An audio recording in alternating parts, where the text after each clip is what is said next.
good morning, afternoon, or evening, and welcome to the Bloody Disgusting Network. The following show is just horrifying. Beware.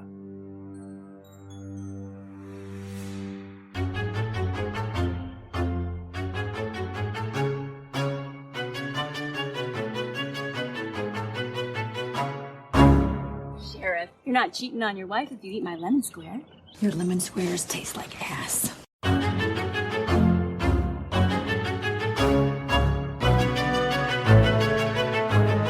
And welcome back to Horror Queers. We're talking cha-cha heels. We're talking I couldn't possibly eat spaghetti, do I look Italian? And we're talking about giving the hairdo back. And I'm Joe. And I'm Trace, and we're talking, I've got a knife in my pocket. I'm going to cut you up after class. Okay, it's good, but also I left you the best line and you didn't use it, so now I'm going to just say it anyway. Go ahead. I wouldn't suck your lousy dick if I was suffocating and there was oxygen in your balls. Spoken by a 14-year-old character, no less. I love it. This movie is such a delight. It is. I'm really glad to hear you say that, because I had no idea what you were going to think of this. But everyone, we are discussing John Waters' Pink Flamingos, smack dab in the middle of our camp month, and Really? That's not the movie we're talking about. Oh my god, what did I just say? Pink Flamingos. Oh my god. I was like, I prepared the wrong movie. I am. No, I watched the right movie, I promise. Okay, sorry. And yes, everyone, because we are discussing John Waters' Female Trouble, smack dab in the middle of our camp month. And, you know, what better example of camp than that of John Waters, Joe? Oh my god. Bad taste galore. It's so enjoyable. Oh, I'm so excited to hear your thoughts on this, but before we get that, I think we should bring in our guest, who I think is going to really help us with the John Waters-ness of it all, or, I don't know, fun stuff. So, everyone, he is a film professor at UC Denver who, on top of playing a prominent role in the Nightmare on Elm Street 2 documentary, Scream Queen, My Nightmare on Elm Street, also wrote the book The Revolting Child in Horror Cinema, Youth Rebellion and Queer Spectatorship. You may also remember him from our episode on William Friedkin's Cruising, which also happened to be our 100th episode. Please welcome back Andrew Scahill. Hey everybody, how are ya? Let me see what I'm bringing. I'm going to bring house robbing, new gowns, murder, scars, fingerprint, lashes. The whole kit and caboodle, basically. Here for it. Well, welcome back, Andy. And Thank you. You really wanted to discuss this film, so may I ask, why? Well, John Waters is such an interesting figure. I think he reaches back into the more guerrilla tradition of American underground cinema, but we see in this film, he's kind of has a mainstream sensibility, or at least it could be there. So it's a really interesting one to kind of grab within his filmography, I think. Mm-hmm.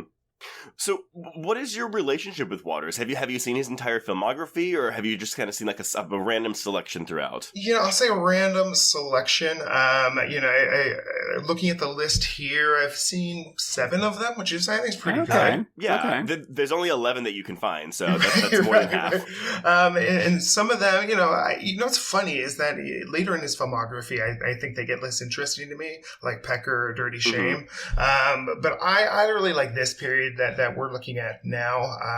Polyester is my absolute favorite of his. It's one I like to teach and to give them a look at queer camp. And it's really good because it pairs so well with the what he's parodying, the Douglas Sirk films from the 50s. Right. So that's it. As a film scholar, that's the one that I usually go to. Well, that's interesting, too, because, he's definitely parodying those films with Polyester, but in this one, he's more paying homage to, the exploitation and melodrama films he's seen in the 60s. Yeah, absolutely. And I think there's other ones, too. I think this is a fun little riff on The Bad Seed. Oh, yeah. Yeah, for sure.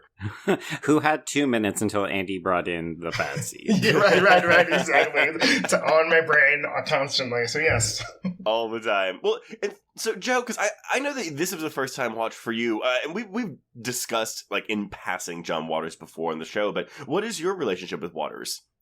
Yeah, so I'm kind of like Andy. I've seen part of his filmography, but not the whole thing. Probably a few less titles. I got exposed to him when I was in university and I was studying film. So Pink Flamingos was very much on the syllabus in terms of, oh, this is what bad taste and art trash and exploitation looks like. But, you know, it's different because Waters has a very distinct cinematic view. Like, he doesn't make movies like anybody else, but he clearly knows what he's doing. He's not just making bad movies. He's making bad movies with a purpose. And I find that, I don't know, there's something so respectable about that. And he's also a very erudite. Like, he knows what he's doing and he can tell you about it, but also he delights in the fact that you find him distasteful. Very much so. And I poured through the Criterion release of Female Trouble this weekend, and he's all over it. And his commentary is just, I mean, both the actual commentary when watching the film and just watching him being interviewed is kind of just delightful. Like, he's so candid, so sweet, but, you know, is very well aware of who he is and what his public persona is. Yeah, absolutely. Yeah, I love that when I was looking up reviews for this film, which are mostly positive, he delighted in the fact that he made Rex Reed uncomfortable because he knew that it would actually be better for the film because he could sell a bad review. Just like, yeah, that's John Waters. He's savvy and he knows exactly what he's doing. Yeah, so for me, it's interesting. So prior to the pandemic, I had only seen Serial Mom and A Dirty Shame. So I'd seen, you know, one of his like more highly regarded modern films, and then one of his least regarded films of all time. That would be A Dirty Shame for people who aren't following at home. Oh yes, I'm sorry. A Dirty Shame is the one that everyone considers his worst film. Really? Is that it? Yeah, well, I don't disagree. I will say, if you're going to seek out A Dirty Shame, make sure you just buy the NC-17 DVD, because I think every streaming version is the R-rated cut, and John Waters has disowned that version. Oh, wow. Okay. I know that. But yeah, and so at the beginning of the pandemic, though, I had a friend, and he was like, oh, I would love to introduce you to more John Waters. So he did, and he showed me Female Trouble first, and then we watched Pink Flamingos, and then we just basically, like, I went in order from there on out. I watched Desperate Living, Polyester, Hairspray, Crybaby, Serial Mom, Pecker, Cecil B. Demented, and yeah, I rewatched A Dirty Shame. And then I finally just went back and watched Multiple Maniacs. But I will say, for his filmography, I kind of divided it into two halves. It's the pre-polyester and the post-polyester, because a lot of the post-polyester is going to be his more studio films that where he's not able to be quite as tasteless as he is in his earlier work. Which is not to say that he ever totally loses it, but he is making more studio-ish friendly films. Right. Like, I think if you watch Serial Mom and then you go back and you watch Female Trouble, you're like, oh, like, you can tell they're made by the same person, but content-wise, they are a bit different. Just a bit. Yeah. And the sound recording gets better. Oh, boy. Oh, yeah. Very much so. Very much so. I will say, though, that, I mean, my personal favorite early Waters is Desperate Living. My personal favorite later Waters is Cecil B. Demented. Absolutely. I think that one's fun.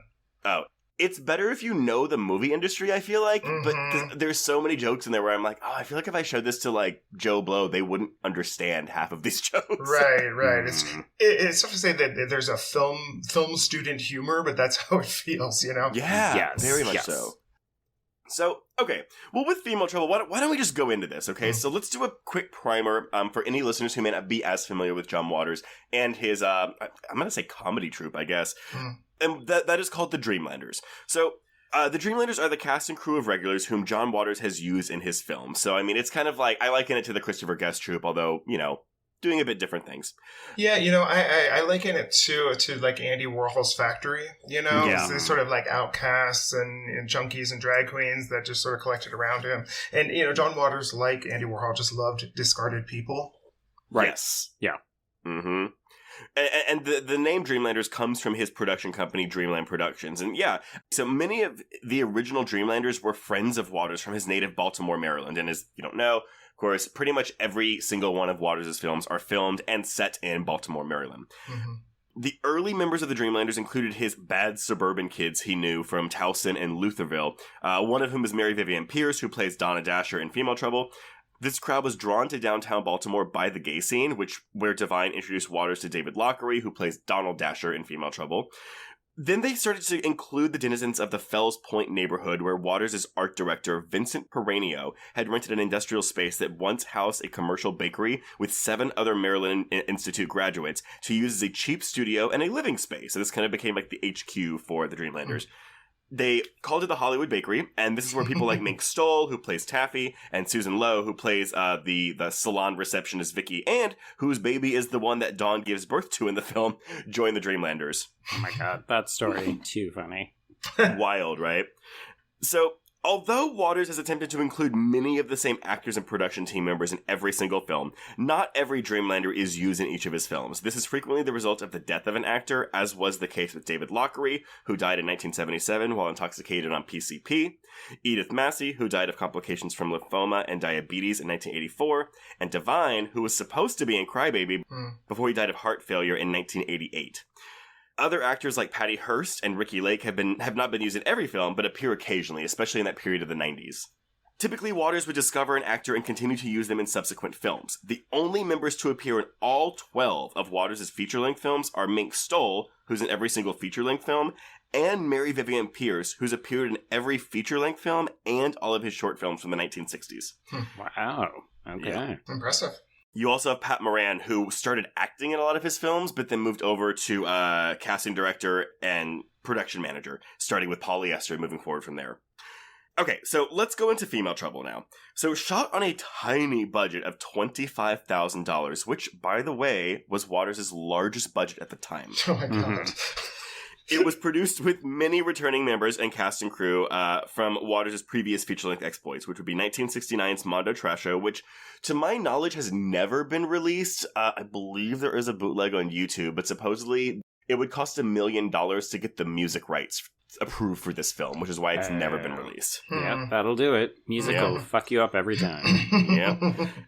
Then we would move on to 1970's Multiple Maniacs and 1972's Pink Flamingos. Now, that last one, Pink Flamingos, it's the most famous or even notorious film of Waters' career. So if you're asking why we're not covering that one and we're covering Female Trouble instead, honestly, that was kind of my personal preference. I think that Female Trouble, all things considered, is a much more accessible film than Pink Flamingos is. But your mileage may vary, so if you're curious, go see it.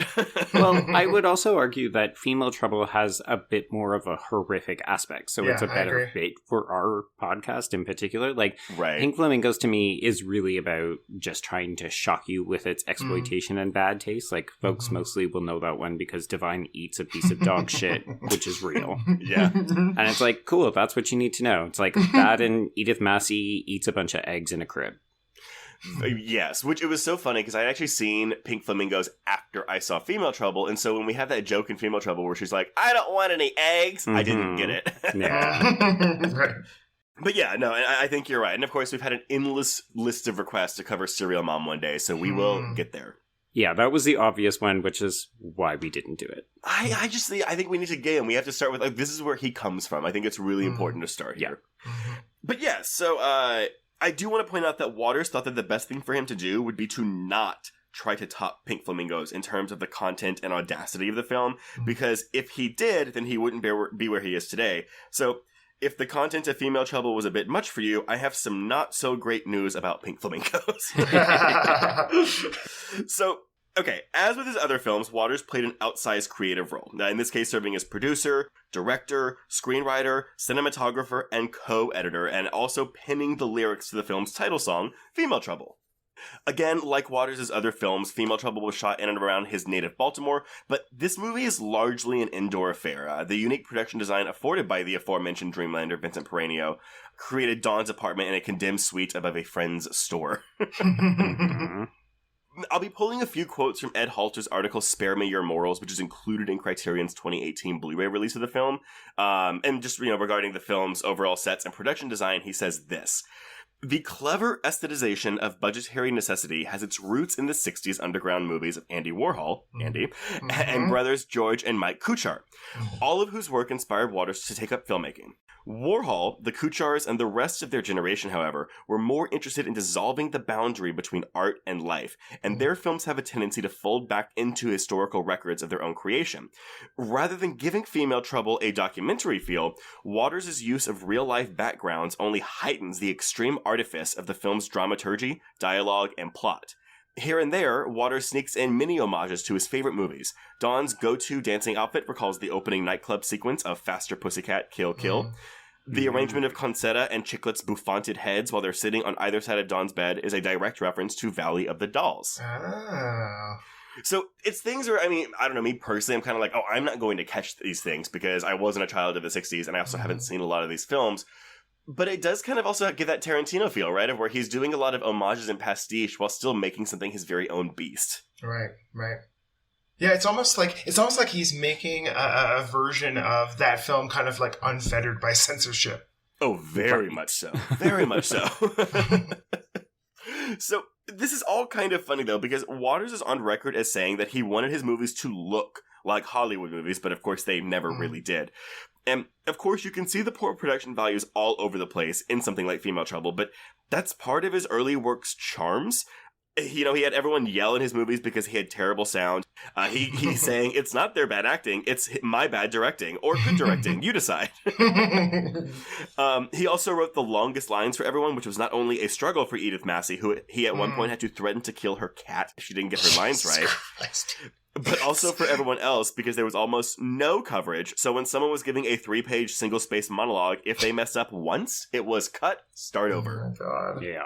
I mean, he's worked with Edith Massey before. He should know her line recall not the best. But it is funny, though, because there are parts of this movie where you can see her, like the gears working in her head. Like, what's my next line? What's my next line? Yeah, whereas apparently Mink Stole was like a consummate professional, and everyone on set kind of hated her because she would show up and know all of her lines, and they'd be like, fuck you, bitch. Well, and I will tell you, he clearly knows that about Mink Stole because his next film is 1977's Desperate Living, which opens with possibly the funniest 10 minutes of John Waters' filmography. But it is just Mink Stole delivering a 10-minute soliloquy, just absolutely hysterical, running around her house, screaming at nothing. And it is a lot, and it is hilarious. So, Female Trouble was written by Waters as a vehicle for Divine, a.k.a. Harris Glenn Milstead, the biggest player in his Dreamland Productions micro studio. With him in mind, he created the character of Dawn Davenport, whose look was based on the woman in Diane Arbus's famous 1966 photograph called A Young Brooklyn Family on a Sunday Outing. The film is structured to show off Divine's formidable range of comedic and even dramatic talent, and, as Waters wrote in his 1981 essay collection Shock Value, since the character of Dawn Davenport turns from teenage delinquent to mugger, prostitute, unwed mother, child abuser, fashion model, nightclub entertainer, murderess, and jailbird, I felt at last Divine had a role she could sink her teeth into. Wow, women really can do it all. And for Dawn's journey, he took inspiration from malign genres and drive-in cheapies, Hollywood tearjerkers, and boob-tube soap operas. But for Dawn herself, think something like Mildred Pierce or Cirque's Imitation of Life. There you go, which would come back into play later. Absolutely. Very much so. So, okay, this film has a bit of an interesting release history, which is not something that's uncommon with the films we cover on this podcast, but the initial 16mm release of this film, which was only shown in colleges, ran 92 minutes in length. And was that something that was common, like, as a release strategy, or was that more of a, do y'all think that was like he's like, oh, I'm just going to put this movie in colleges to see who plays it? Yeah, it's a good question. I'm not sure. I don't know the concrete answer, but I've heard of this happening. Like, it doesn't happen anymore, but I think it was kind of like an alternative film circuit because there's so many colleges around North America. So you could make a little bit of money, but it was more like special event, like one night only kind of distribution. Got it. And it seems in that kind of like guerrilla spirit, like you would give a single to a college DJ. Exactly. Also, given the content of the film, I'm sure they were like, look, it's educational. Right. Well, or like, hey, this is going to resonate with the beatniks who are going to school at this period. Yeah. So, I do have a release date of October 4th, 1974, and I don't know if this is the first college screening of the film or if this is the first theatrical screening of the film, but I do know that when the film was blown up to 35 millimeters and shown theatrically, it was cut down to 89 minutes, and this version was the only version seen in the United States for many years. And so if you actually found this movie on DVD, VHS, whenever that hit the market, it would be this much cut down 89-minute version, because as the version we all should have watched is the 97-minute original cut. Mm-hmm. Yep, in all its glory. and on Amazon, no less. Good job, Amazon. I was shocked. I was shocked Amazon had the uncut one, so good for y'all. But, maybe once Criterion puts it out, that's the thing where it's like, oh, it's a real movie now. Right. I mean, John Waters has 4 movies in the Criterion Collection now. That's a fuck ton, considering he's only made 11 movies. Right. Trust me, I why they are not all on there, I will never know. Well, maybe not a Dirty Shame, but I do like a Dirty Shame. So I kind of met John Waters once in Provincetown. He was on his little bicycle, as he's wont to do in Provincetown, apparently, late at night, and he was riding by me, and I went, "John Waters," like a fangirl, and he went, "Ding, ding." Oh my God. I feel like that was an acknowledgement. We had a moment. Honestly, again, just watching him interviews, I'm like, I would just love to sit down and just talk to this man. This seems like such a fascinating conversation. Oh, I've talked to him, and he is fascinating. I got to interview him for Salem Horror Fest when he was doing promo for Serial Mom. So obviously I asked him about that, but yeah, he's so smart and charming, and also, if he does not like your question, he will not answer it. That's fair. Wait, did you ask him a question he didn't want to answer? Yeah, he was just like, "No, that's a boring question. Ask me something else." Do you remember what it was? No. It was something kind of like a dumb and trite, and he was just like, "No, you've got better questions. Ask me something else." He definitely is in the age of give no shits if he wasn't there already. Even as a young man. Yeah. I think it was probably like, "Hey, are you ever going to make another film?" And he was just like, "Well, come on, give me something better." Yeah. Well, you should think about what question that was so you never ask it again. There we go. I should know better. So, the Los Angeles premiere of Female Trouble took place at the Las Palmas Theater in Hollywood. So I'm assuming, that was probably the 89-minute cut. But I'm unsure because the Las Palmas Theater was a former, and I quote, legitimate theater that hosted first-run films, stage shows, and even an ice skating review. But by the time Female Trouble had screened there, it had turned into a porn theater. So maybe it was the longer cut. Also, I love this idea that it was a legitimate theater because it played an ice skating review, and then John Waters comes in. I know. I'll show you fucking obscene. If it was the full version, it wouldn't be the only uncut thing there. Oh my God. We're seeing dick in this movie. It's not pretty dick. It's some of the ugliest his penis has ever seen. Gators is fine, but yes, Gators unfortunately, the stand-in penis for Earls is not pretty. No. Looks like a medical illustration. Oh, God. So weirdly enough, though, a recent restoration was done to the original cut, which again runs 97 minutes. Apparently, the most notable addition to this 97-minute version is the chase scene through the woods, which I think is when Dawn jumps in the river and gets arrested by the cops. Oh, interesting. Because I know that Divine gets praised for doing that in full drag and risking the fact that she could have been swept away by that undercurrent. And it was freezing cold because John Waters apparently only likes to shoot his movies in the winter, but no one knows why. All right then. To get a raw performance. Yeah. It is truly wild. I do want to say that while this 97-minute version has, just recently come out in the United States, it is the version that played in Europe since its initial release in the 70s. So Europeans definitely have a one-up on us in the John Waters department. Just one of the many things the Europeans do better. Very much so.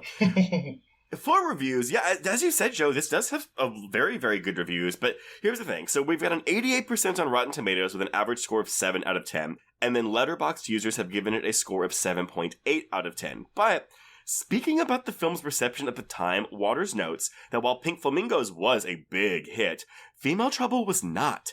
I guess at the time, he goes, it got one really good review in Variety from a critic who often reviewed porno films, but the rest of the reviews were not so great.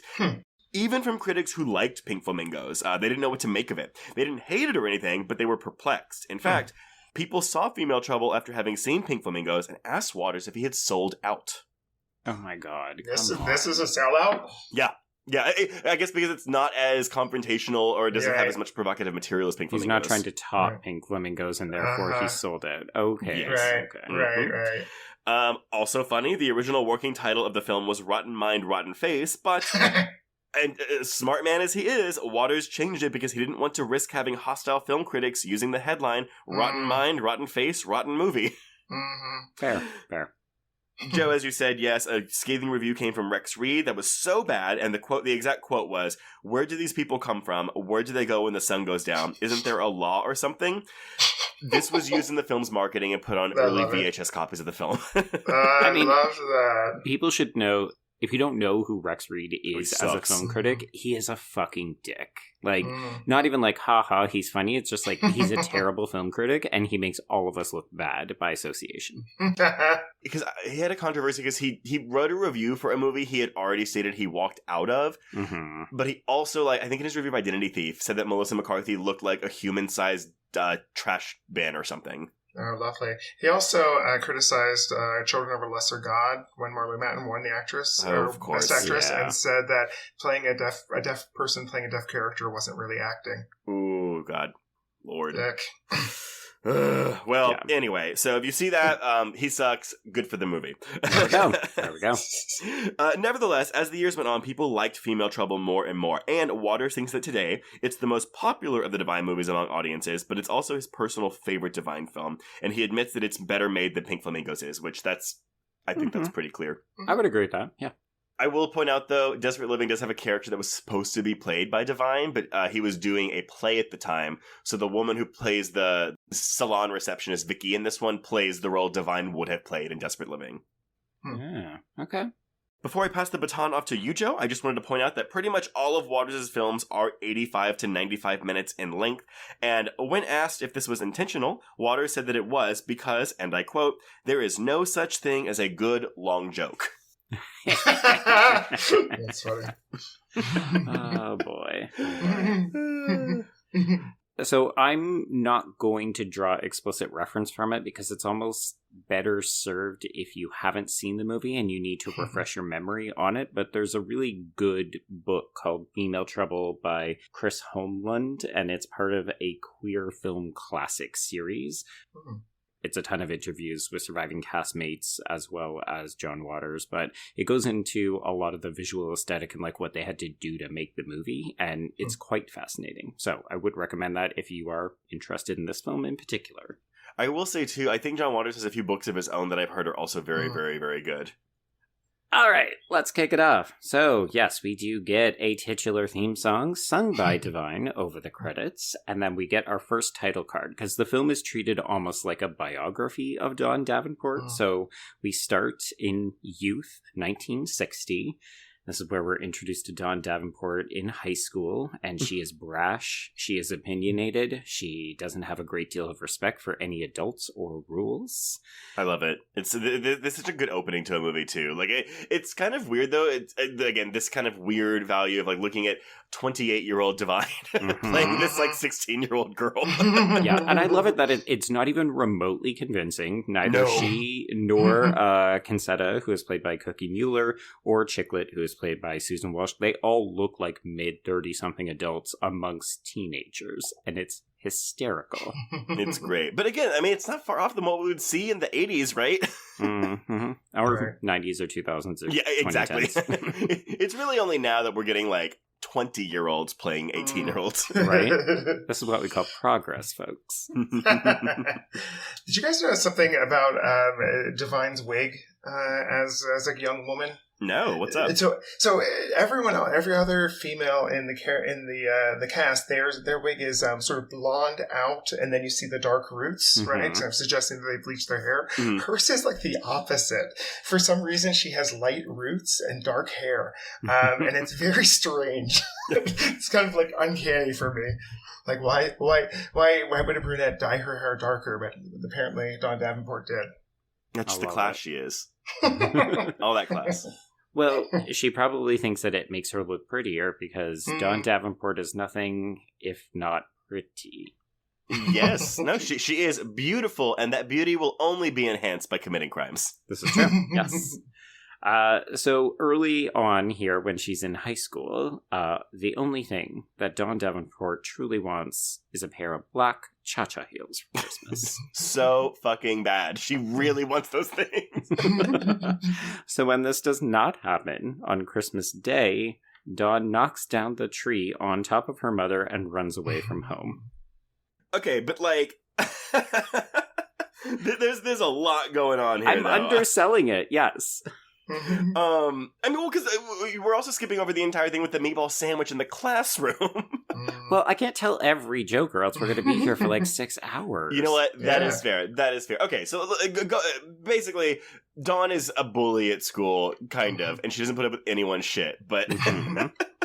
And she's part of a little girl gang, right? Yes. That's important. Yeah. Mm-hmm. But this Christmas, I mean, so immediately too, I love that we have kind of not a desecration per se, but a destroying of Christmas, because this movie is nothing if not very much against traditional family values. Oh, good. Yeah. You know, I taught a class on Christmas movies last semester, and I had this on the syllabus for a little while because I, of course, remembered that scene, and then I went back and watched it, and it's like, oh, okay, no, it's just a little too short, about Christmas. Right? It's just a scene, so I showed the scene. But I do give them a whole unit on queerness and Christmas. So I used Tangerine. I used the Jinx Monsoon and Ben de la Creme holiday special in that unit, which is actually their favorite film of this whole semester. Of course. But I wanted to read you a little clip here just about why queer people might be antagonistic towards Christmas, or why Christmas cinema coming from queers might be more oppositional. So there's a critic, Eve Sedgwick, who wrote this about Christmas. The depressing thing about the Christmas season, isn't it, is that it's the time when all the institutions are speaking with one voice. They all, religion, state, capital, ideology, domesticity, the discourses of power and legitimacy, line up with each other so neatly once a year. During the holidays, Christmas and the family become one and the same. They are constituted in and through each other. And thus the concept of queer brings this into focus. In other words, Christmas is queerness's opposite. Right. Very unwelcoming because we don't fit into those traditional values and institutions, right? Yeah, absolutely. And it's all sort of about a return to home, right? That everyone who has left these small towns where they couldn't be themselves has to come back for this period of time. Well, and you can even see that when Dawn has to come downstairs, right? Like, she wakes up and she's excited because she thinks she's going to get these fucking cha-cha heels. And the first thing her parents do is like, hey, we have a tradition where we want you to sing a fucking Christmas carol with us. And Dawn is just like, just give me the fucking heels already. I just feel so bad for her mom when she has to stop her. She's like, get off me, you ugly witch. And she just pushes her to the fucking Christmas tree. And she goes, not at Christmas, Dawn. Not at Christmas. Well, because her mom is that upholder of traditional family values, right? Like, she wants the perfect Christmas. She wants it to be like a postcard. That resonates as a queer person too, where it's like, I'd like to bring my partner, or I'd like to talk about my life. No, don't upset Christmas. Don't upset Grandma, right? You know, that sort of thing. So it is a period where queer people need to pretend to be straight too. Oh yeah, how many Hallmark Christmas movies do we have like that? Oh my god. Well, I think too it's a good primer. I mean, yeah, this is like the soft introduction of like, hey, like we're kind of like defiling these good values, these upstanding values, the first being Christmas, because the film will continually ask us to laugh at more horrible and horrible things as the movie goes on. Yeah. Well, especially around the family unit, too, right? Right. There's also this underground film tradition. You know, if you've ever seen Kenneth Anger's Fireworks, it ends with a Christmas tree on fire. So there's something kind of punk, kind of underground about this, too. The kind of defiling of Christmas. Yeah. Well, yeah, and we're actually going to take that a step further. So Dawn runs away from home, and she ends up hitchhiking, and she ends up getting a ride with lecherous Earl Peterson, who is also played by Divine, but out of drag. So this is what Divine looks like as a man. And Earl ends up driving Dawn to a junkyard where they have sex on a dirty mattress. And I wrote sex everywhere I read says rape because, of course, Dawn is underage. But the way that this is shot is very, I don't want to say nebulous because there's rapey aspects, but also it does look like Dawn is enjoying herself at certain times. Right. Shades of Perdita Durango again. I was going to say, it's just like Perdita Durango.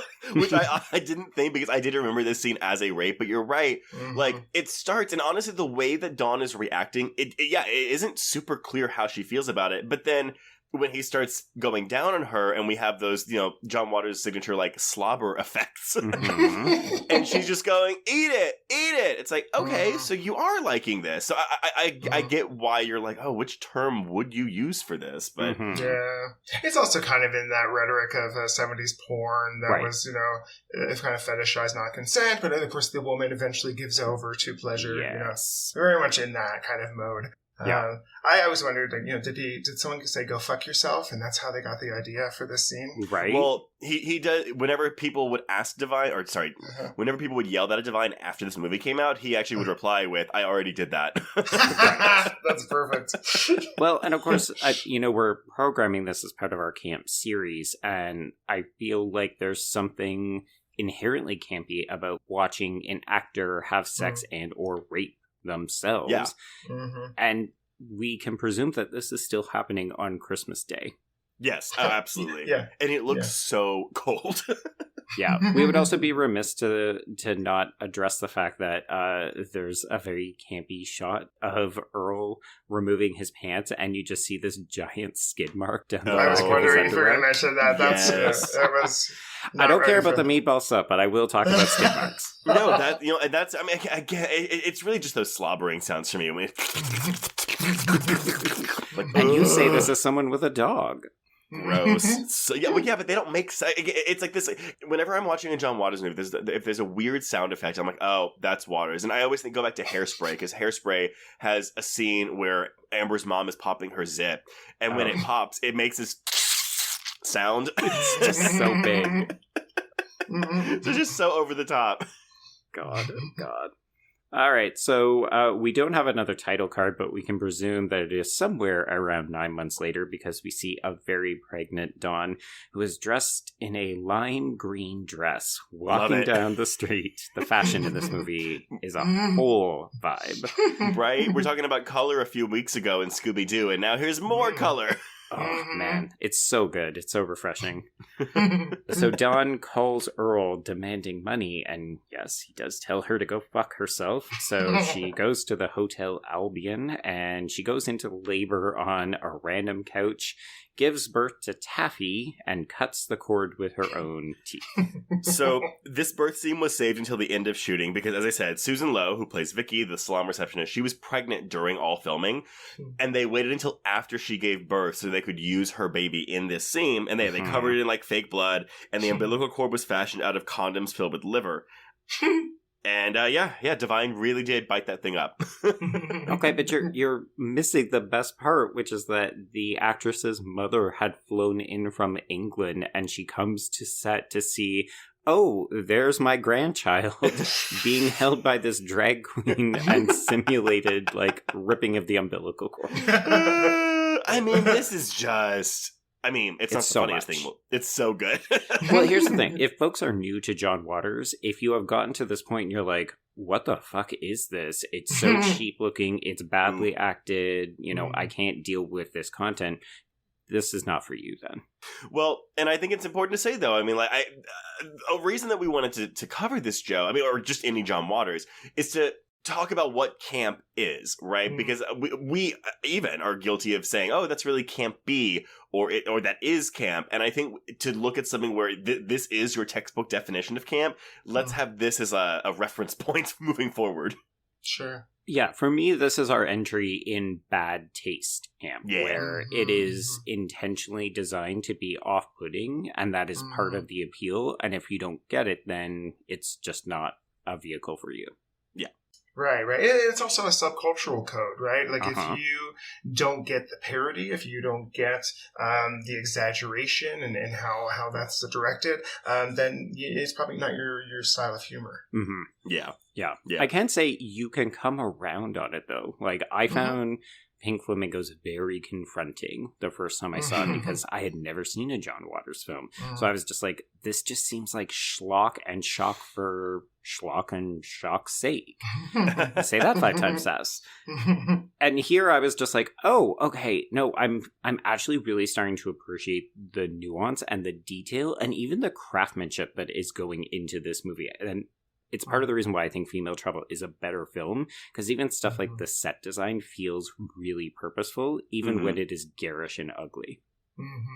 I will say, I mean, like, full disclosure, and like, sorry for all you John Waters heads out there, but Pink Flamingos is my least favorite of the films of his that I've seen, but I've only seen it once, and I have heard that it benefits from rewatches. I don't know, like, because the narrative of Pink Flamingos is so much more, I mean, not so much more simple, but it's like, oh, we just have Divine's character wants to be the filthiest person alive. There you go, point A, point B. This one, I don't know, I feel like there's more of a plot to grasp onto here. And Andy, as you said, it does get episodic, but I enjoy the episodes more because I do find them funnier than what happens in Pink Flamingos. Sure, absolutely. And, you know, there is a sort of continuity to the script. Yeah. You know, it is about mothers and daughters, ultimately, you know, and the sort of delinquent becomes the mother with a delinquent. Right. Yeah.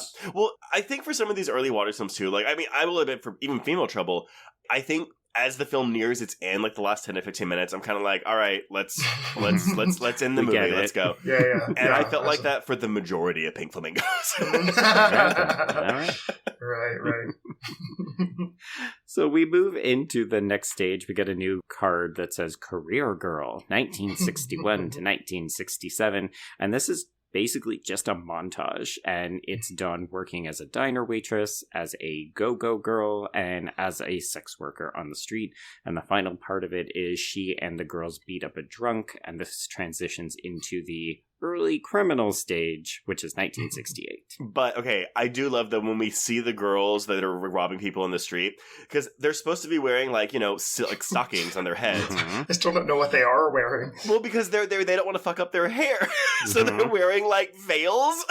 Is that what? I can't even tell what it is. That's what I still don't know. I was like, what is that over their head? So it's meant to be what their version of a stocking would be, which would mess up their hair. I got it. Hair is very important in this movie. It is.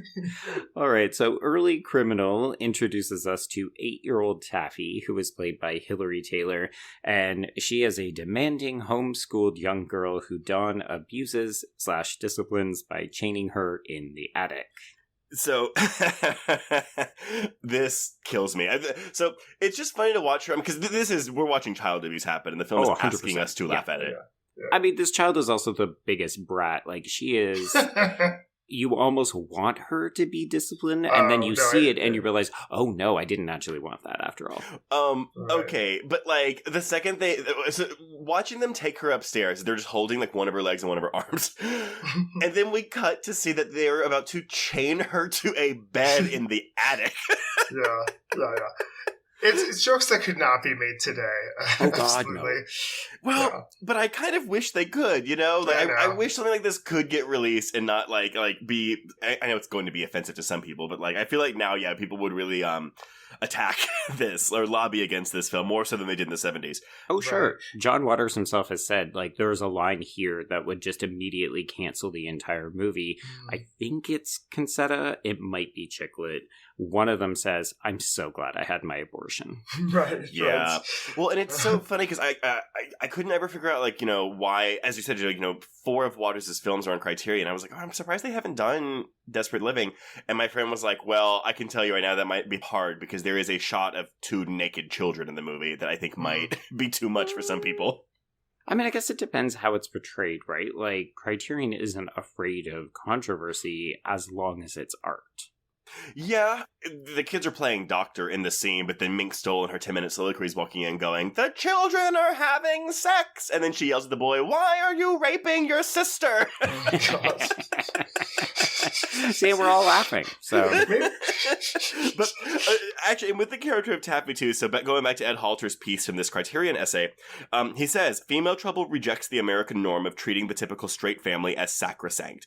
These anti-family values align Female Trouble with the sentiments of the hippie, the dropout, and the homosexual. Waters and many of the Dreamlanders, of course, were all three. Its humor positions the audience within its outsider perspective. The film's condemnation of family is most heartily articulated through Dawn's battering of Taffy, at first played by a preteen Hilary Taylor in an outfit mimicking actor Patty McCormick's in 1956's The Bad Seed, and later by an incongruously adult Mink Stole. How dare It's he. because she's been a brat. That's why she looks like a 50-year-old woman.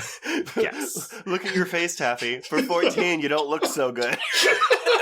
So mean. And yet hilarious. It's really funny. So good. I mean, I like Dawn's response to, maybe you should just discipline her more. She goes, I've locked her in her room. I feed her with a car aerial. What else can a mother do? It's so hard being a loving mother. Right.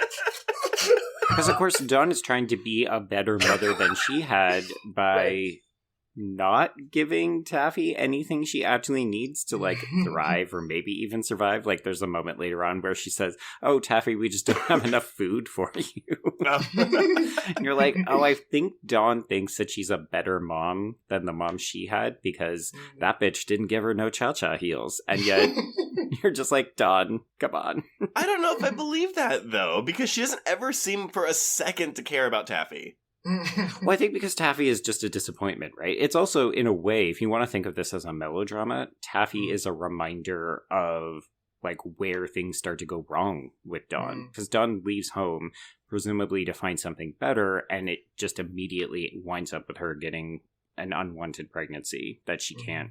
Yeah. It derails her life, which is why she's so excited to become a star later on. Oh, with the Dashers. Oh, the Dashers. D&D Dasher. Yeah. Well, nevertheless, so she goes and she cuts up this jump rope, and then as Clint said, and Chickledge are sitting on either side, she's just like, I'm glad I had an abortion. So the girls encourage her to get her hair done. They say, you know what will make you feel better? Go to the Lipstick Beauty Salon. It's very exclusive. You have to be interviewed to get in. And this is when we cut away from Dawn for the first time in the film so that we can introduce Ida Nelson, played by Edith Massey, and she is wearing the most amazing leather catsuit with cutouts, and apparently it would take 3 people to get Edith Massey into this, and she hated this outfit. And she desperately wants her nephew Gator, who is played by Michael Potter, to be gay, or a Nelly, as she says. She says, I'd be so proud if you was an F-slur. I worry that you'll work in an office, have children, and celebrate wedding anniversaries. The world of a heterosexual is a sick and boring life. That I can hear John Waters saying that line. Oh, yes, because we should note that John Waters, to give everyone an idea of how he would like the lines to be said and at what volume, he will actually act it out for them. Apparently, it always sounds exactly the same, and you just imagine John Waters yelling it. Well, apparently, whenever this movie screens, Waters says you can always tell where the gays are because they will always howl at her line. Oh my god, there's another line later on where she basically says, queer people are the only, normal people, and then she's like, I don't trust straight people. Oh, no, it's if you're smart, you're queer. If you're stupid, you're straight. There we go. Thank you. So basically, we're introduced to these two primarily because Gator works at the Lipstick Beauty Salon. So that's where we go to next. We are introduced to hairstylist Dribbles, played by George Figs, Wink, played by Ed Peranio, as we mentioned, also doing production design on the film, and Butterfly, played by Paul Swift.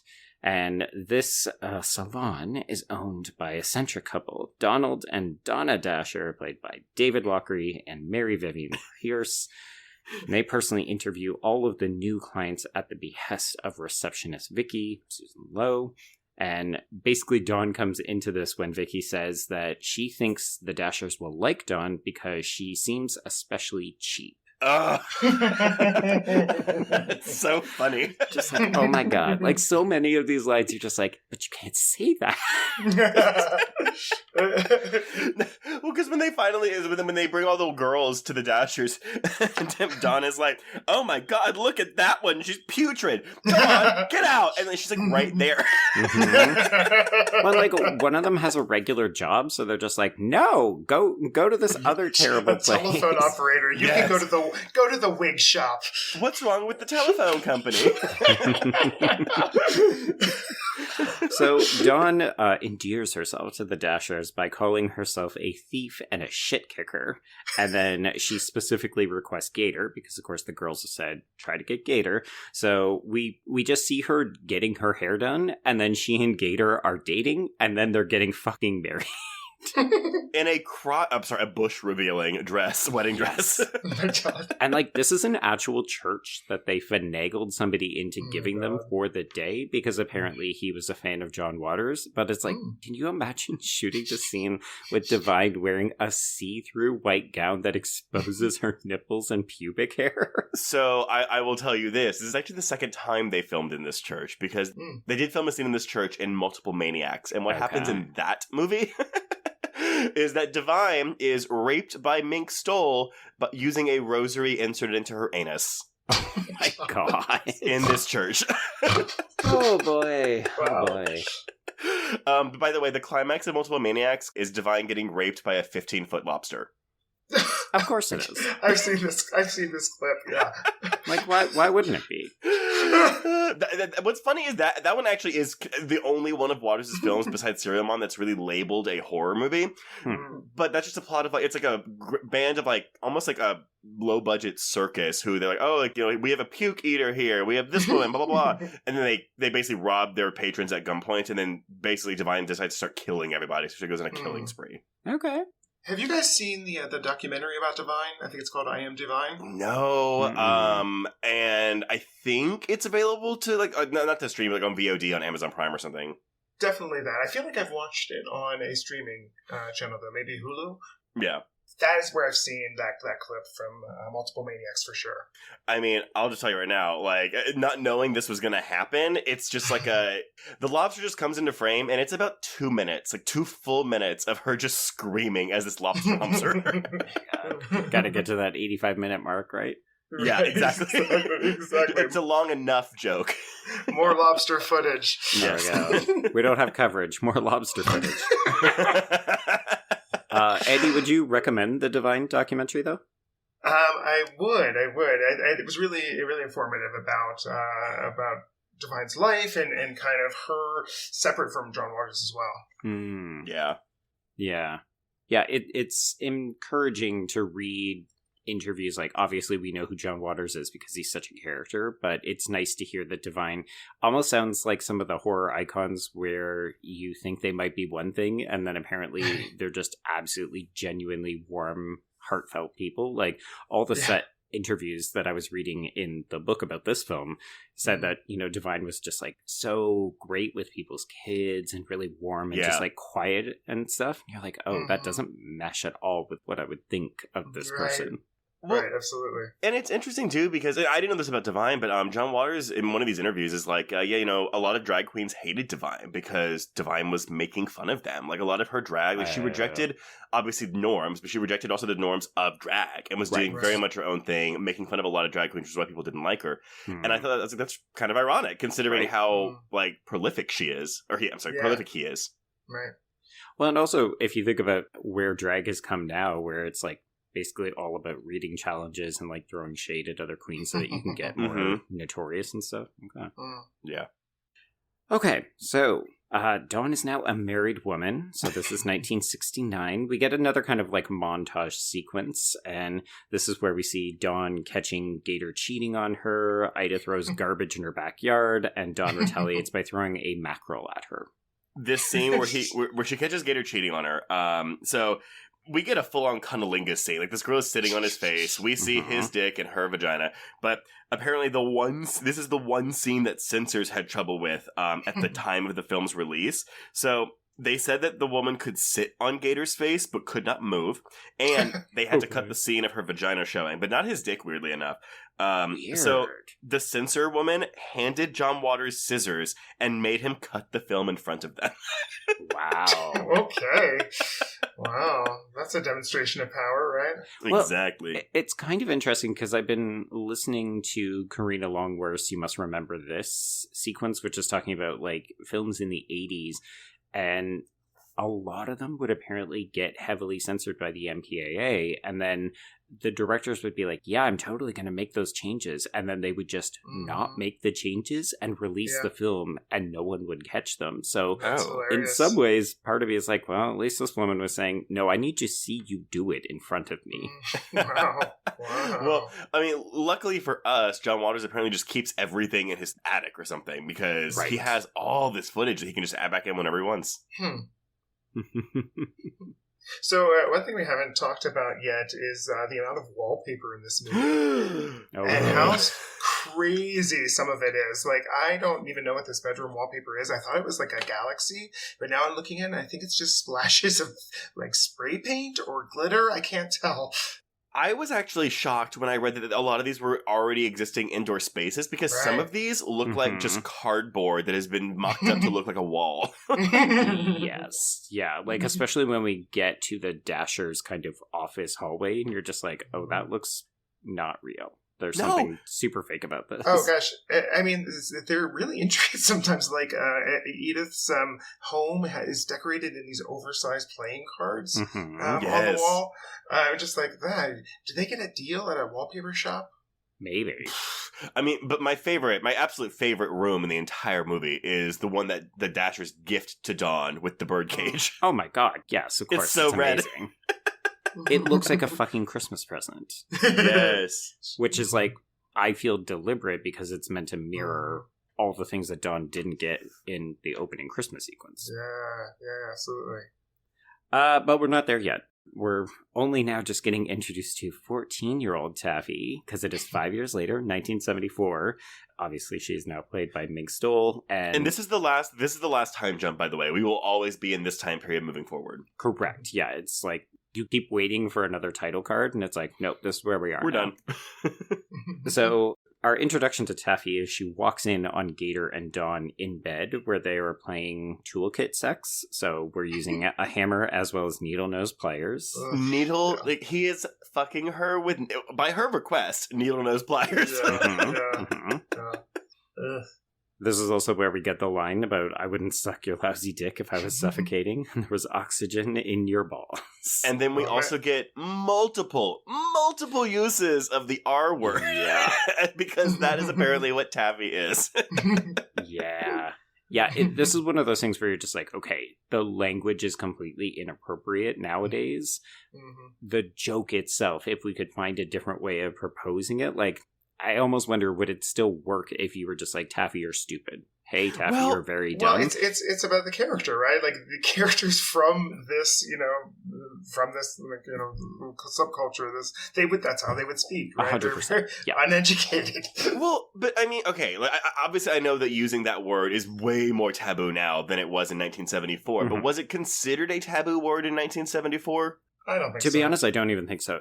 I mean, the number of conversations I've had about YA movies still using the R word in the early 2010s is astronomical. So, like, this is a recent, like, maybe 5 to 10 year shift. And so that's the thing for me, though, because for me, the humor in this line is because of that word and how taboo it is. Because it's like, oh, they shouldn't be saying that. And so it is funny how just cavalierly they drop it.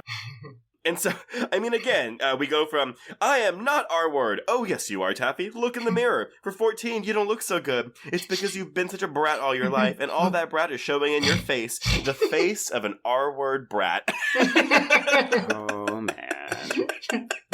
I mean, I think the humor from 1974 of this is just that this is not what a parent would say to their child, right? Like, it's so inappropriate and so just mean-spirited. But also, you're watching a grown woman who's dressed up in what are obviously, like, secondhand clothes. All of Taffy's outfits are too small for her, so she looks inappropriate, like 90% of this movie. Well, and also, like, trying to be politically incorrect obviously was a goal of a lot of Waters' films because 100%. I mean, we find ourselves in this film alone laughing at child abuse, mass murder, abortion, physical deformity, capital punishment, all drawn out and exaggerated to comic effect. Mm-hmm. Again, we have Divine's self-rape scene, but... with skid marks. Yeah, with skid marks. But, I mean, I think it's the production designer on record saying, he's like, we didn't have the money to make nice movies. If you wanted to get noticed, you had to make shocking movies. Right. Well, I think to them, there was also just a power in making this kind of anti-establishment films. Like, there's a political power to John Waters' films and everything in the exploitation movement. And I think part of this is that especially contemporary audiences were so used to being force-fed, studio-produced films that are glossy and they look good and they have high production values. And there's a whole other world of films out there that are not interested in replicating that. Right. But it's very confronting. You know, most, avant-garde movements, it's not so much what those artists were for, but what they were against. Yes. Right. You know, that kind of defines that kind of energy. Which I just find refreshing. And again, I feel like, because today it's, I don't know, I feel like you don't see a lot of groups or people like that. So it's like, I don't know, I enjoy like kind of living out that experience through watching films like this. Oh, sure. And also, like, we're queer, so we self-identify with these, like, outsiders, these weirdos, these misfits, these deviants. Like, these are our people. Yeah. Absolutely. You know, and I go back to this sort of bad seed thing that this film is doing. In this kind of baby doll dress, taffy with too much rouge on, she looks to me like what would become a Toddlers and Tiaras character. Oh my God, yes. And I think that this film is actually really prescient because it kind of predicts reality TV in the kind of here comes Bunny Boo Boo and the sort of looking at people's lives who are more miserable than yours and feeling better about yourself. Right. Well, even I mean, this whole like, oh, crime equals fame equals beauty. Like, I mean, that's also going into like the true our fascination with true crime itself, right? Absolutely. Oh, 100%. Yeah, Absolutely. This film is super prescient in a lot of ways, and I don't even know that John Waters was really thinking of that so much as he was trying to make a statement about reversing the way that we look at beauty. Well, okay, so here's the thing, because Waters did have a fascination with the Manson murders, and I was wondering if we were going to talk about Tex Avery. There we go. I was like, when are we going to get to it? Because people are already yelling at us. No, I know. Well, okay, so it's actually really funny, because in Multiple Maniacs, one of the plot points of that film is that Divine's character is trying to convince her boyfriend that she is the one that killed Sharon Tate. But the funny thing is that when they were filming this, they hadn't caught Charles Manson yet, so this was still like in the headlines, like Sharon Tate murder. Like, this is amidst the manhunt for Manson, while this is a plot point in that movie. So this is another piece from Halter's article, but he says, the Dashers' "the worse the crime, the more beautiful you become" mantra, while played for laughs, is also an expression of Waters' own anti-aesthetic, developed via his love of figures like Jean Genet, William S. Burroughs, and Kenneth Anger, and inflamed by the director's fascination with the Manson family. Female Trouble is dedicated to Charles Tex Watson, one of Manson's gang of murderers, and includes an image of a toy helicopter Watson made for Waters in prison. In Female Trouble, the glorification of crime and evil is unmistakably allegorical, a way for all of us to indulge in extreme antisocial sentiments without anybody really getting hurt. In the upheavals of boundary-pushing comedy, Female Trouble seems to slyly ask for a revaluation of all values, collapsing any distinction between high and low, good taste and bad, beauty and ugliness. These are concerns that run throughout Waters' now vast oeuvre of film, writing, visual art, and other creations, but it is in Female Trouble that his ideas are most fully delineated and most thoroughly embodied by his greatest muse. Burroughs famously dubbed Waters the Pope of Trash. Female Trouble, we might say, is his Summa Trashologica. Waters has since gone on, by the way, to express regret over his fascination with the Manson murders and dedicating this film to them. Really? That's interesting. Because, it feels like launching the critique of that's in bad taste at John Waters is kind of pointless. But that, for me, it's gross, to dedicate this film to him. Yeah, and so he had a 2010 book called Role Models, and he says, I am guilty too. Guilty of using the Manson murders in a jokey, smart-ass way in my earlier films, without the slightest feeling for the victims' families or the lives of the brainwashed Manson killer kids. That's really interesting. Yeah, because Waters isn't mean like that, right? He wants you to be in on the joke, and he wants to push you out of your comfort zone, but he's not going to idolize people who have legitimately hurt or injured people. Well, and I think that's interesting, too, to watch how in the late 80s, early 90s, he really latched on to Patty Hearst. Right. Who, she's in 3 or 4 of his films. She actually plays the mom of one of the kids in Cecil B. Demented, too. It's really funny. Because she liked Godzilla, which makes her a bad person. I actually see a lot of through lines in the way that, crime equals beauty then translates over into Cecil B. Demented. Oh, yeah. Yeah, I mean, Cecil B. Demented it's a direct reaction to his time in the Hollywood system. He hated working for the studios. Right. And so he made a studio film mocking studios. Love it. Love it. Okay, so speaking of characters that we love to hate, let's return so that we can talk a little bit more about the Dashers. So, Yes. Dawn is distraught over her relationship with Gator. It's not working out well, so she goes back to her standby, the Lipstick Beauty Salon, and there she is invited by the Dashers to participate as a model in their beauty experiment. But we should clarify this is not a sexual thing because they find that repugnant. Okay, I'm sorry. I'm going to rapid fire through some of this stuff. I love the girl who doesn't want to pay for her wash and her set, so they take the hairdo back. Take that, yes. Take the hairdo back. What are you going to do? Take the hairdo back? I love that. Respect queer labor. Indeed. Although, admittedly, that price point is exceedingly high. It is insane. Well, you can go to the wig shop then. Yes, exactly. Or the ortho industry. Oh my god. And I will say that there is kind of a pedophilia joke where we have... 100% there is, yes. I want to play with Sally's 6-year-old? Yes. Yes! That's right. She's only 6 years old. Yeah, I just love playing with her. I wish I was a little girl, which it seems to be more about, he's gay, or maybe he's questioning his gender, but it's very much we're laughing at this man who wants to diddle a 6-year-old. Right.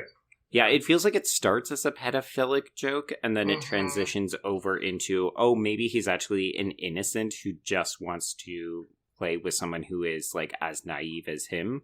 But I think you could read it both ways, and it's still uncomfortable. It's super uncomfortable. Very much so. And then, my last, I just thought it was a funny line, is whenever she's talking to the Dashers, and they're like, "Are you still a thief, Dawn?" "Yes, I am. Not as much anymore, but I still rob houses."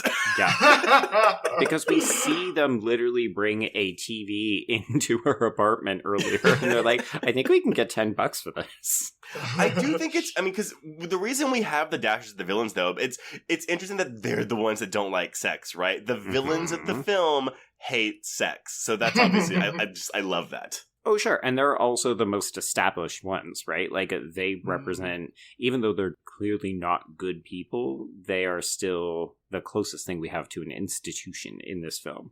Yeah. I love, too, their costumes are pretty amazing. Yes. Where he's wearing a collar made out of wig hair. Yeah. It's pretty amazing. Even just his fucking mustache, his handlebar mustache. Right. What are we doing? It's amazing. He's like a Andy Warhol, Salvador Dali hybrid. Yeah. Yeah. Oh my god. He is very, very funny in this. And I remember liking him in Pink Flamingos. It's a bummer. Because he would die, I think right before Desperate Living came out. Was he the overdose? Yeah. He died while intoxicated on PCP, and you technically can't overdose from that. So his exact cause of death is unknown. It's probably an accident then. Probably so. So yes, the Dashers decided they're going to hire Dawn, and she agrees if they will fire Gator. So they do. No hesitation. So then when she goes home, we see that Taffy is using the $10 that she bribed her parents to get after seeing them have sex. She is playing Car Accident, which is maybe one of my favorite parts of this movie. It's the weirdest thing. Oh, God. Mink Stole, I love Mink Stole. And it sucks because the further you get into Waters' filmography, the less he uses her. And it sucks because, just a scene like this, she is a comedic powerhouse. Right. She is eating this up. And in the book that I referenced earlier, she talked about what it's like to be her size and acting in a scene with Divine, who is 300 pounds, man in a dress, who is obviously going to pull focus. And she talked about how this scene, it was like, you just have to go big. You have to be the person who draws people to you. Otherwise, your performance will go unnoticed. Yeah. And unnoticed it is not, because Taffy is definitely one of the most memorable parts of this film. It's amazing. And Divine comes in and says, "How many times do I have to tell you to play car accident outside?" Okay. Where did you get this stuff? That is funny, but it is not as funny as Taffy. I don't want to seem overly bitter, but I'd appreciate it if you would destroy all of his belongings. Oh, these two are just eating the shit up. Like, so fun. It's so good. So Dawn tells Taffy that she needs to clean up because the Dashers are en route for a small, intimate buffet. They're not coming for dinner. They're coming for a small, intimate buffet. I wonder, too, if this car accident scene is a precursor to, or a prequel to David Cronenberg's Crash. Oh my god. He watched this and was like, I have an idea. Exactly. What if we did this but made it more antiseptic? Yes. Right, exactly. But is there ketchup used in the film instead of actual fake blood? No, just open wounds. Yeah. Fuckable open wounds. That's all we got. So we use this opportunity to hop back to Ida's, who we have not seen in a while, and Gator is there. She wants to set him up with a gay man named Ernie, and he is not interested because he plans to move closer to, as you mentioned, Trace, the automobile industry in Detroit. Auto industry. And when he says this, she has a screaming meltdown on the floor. And spilling out into the street. Again, we're talking about these lines, so she couldn't remember all of her lines. And Mink Stole's like, yeah, it was just really weird. Like, he knew that she couldn't say all these lines, and he would still give her 3 pages of single-spaced dialogue. It's like, pick it up, bitch. Pick it up. You're a professional. Oh, wait, no, you're not. You are definitely not a professional actor. I just use you in my movies, but also pick it up, bitch. Okay, so Gator goes to Dawn's place where Taffy spits in his face, and then he punches Dawn in the face. So when the Dashers arrive, she is sporting this fantastic purple outfit, but also she has a giant black eye. But that's fine, because It's they fine. like that. It's fine, because all of this trashiness is Crazy very story. appealing to them. I was getting on the bus and I just fell into the meter.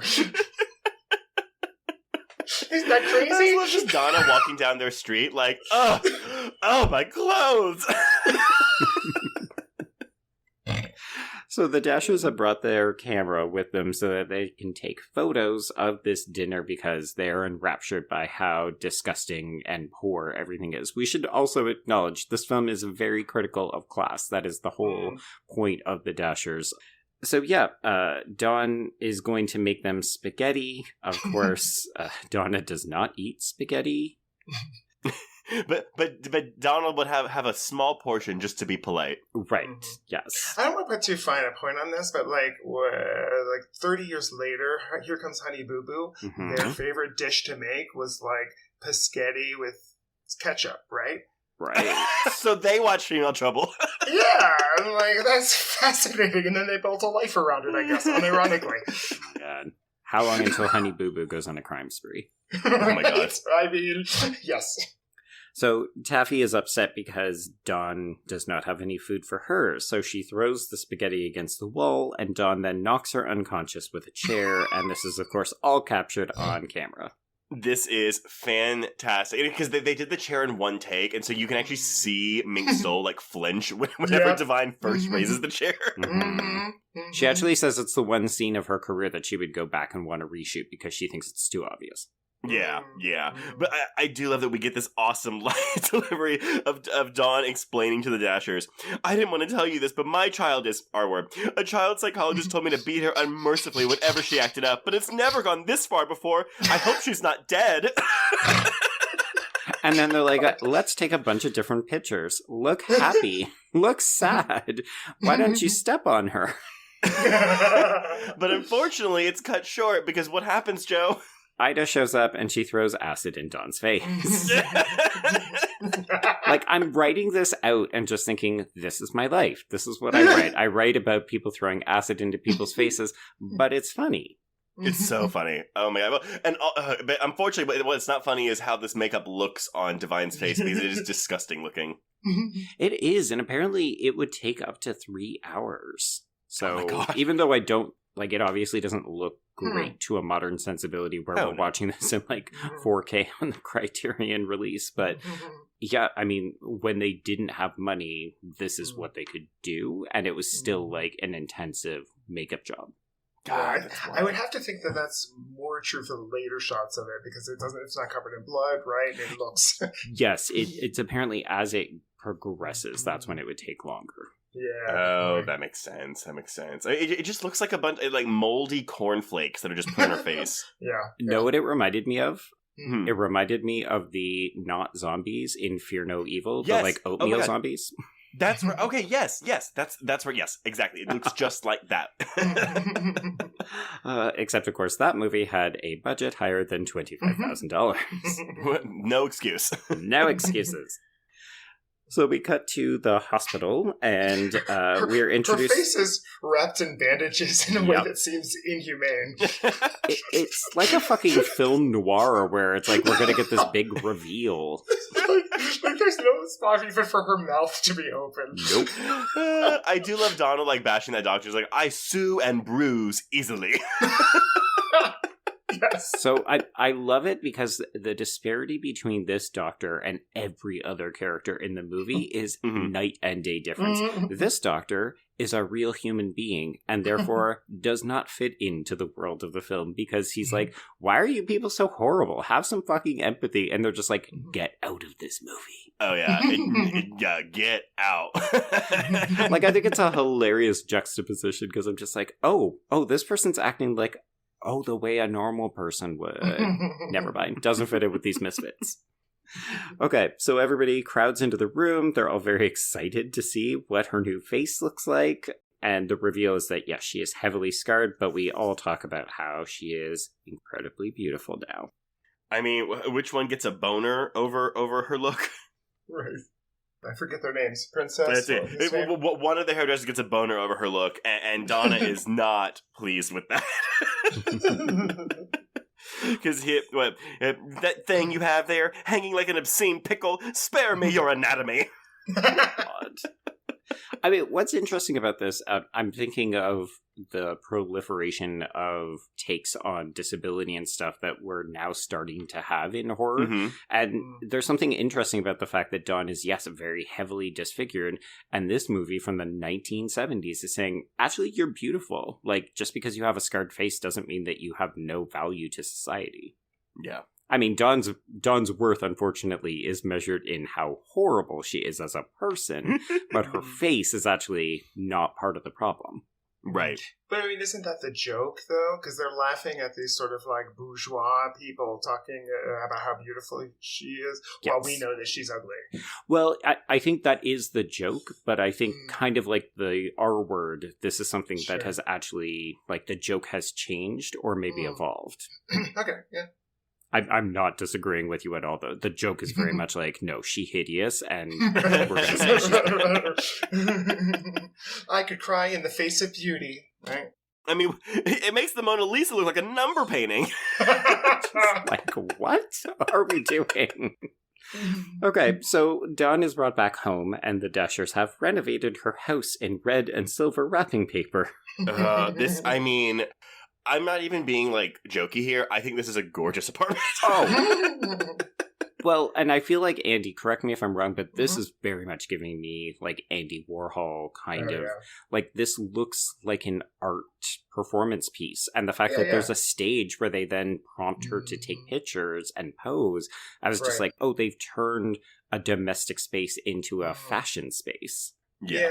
I mean, Andy Warhol put Mylar right on his walls so that people were always looking at their reflections. Right.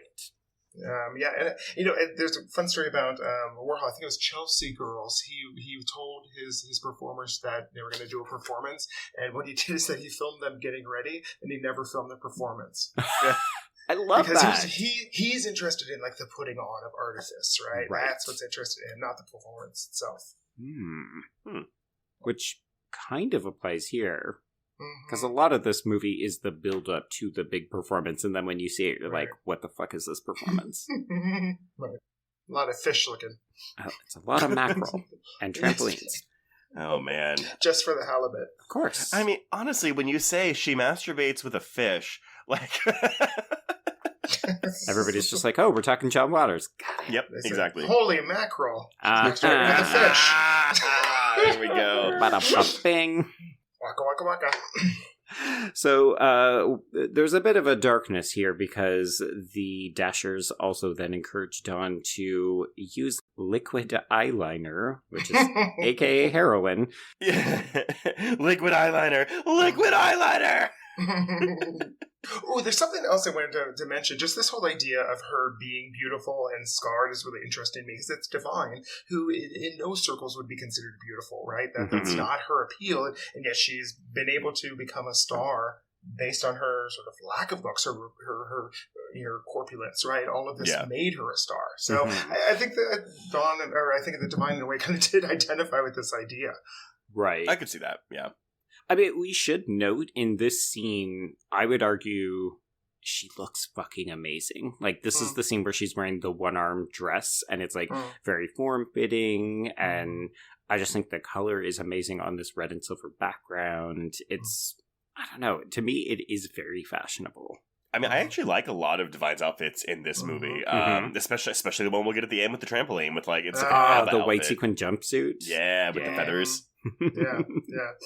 I like the one that she has like silver sequins, it looks like, and has sort of sheer bell bottoms on it. Yes. The turquoise and gold sequin one that she dances around the streets with. I really like that one too. Yeah. Yeah. Do we know who the costumer was for this film? Because there's some really great costumes. I'm wondering what else they've done. Because, on this budget, I just wonder, where did you get all this stuff? Costume designer and makeup artist Van Smith. Yeah. I think he's part of Waters' crew. Yeah.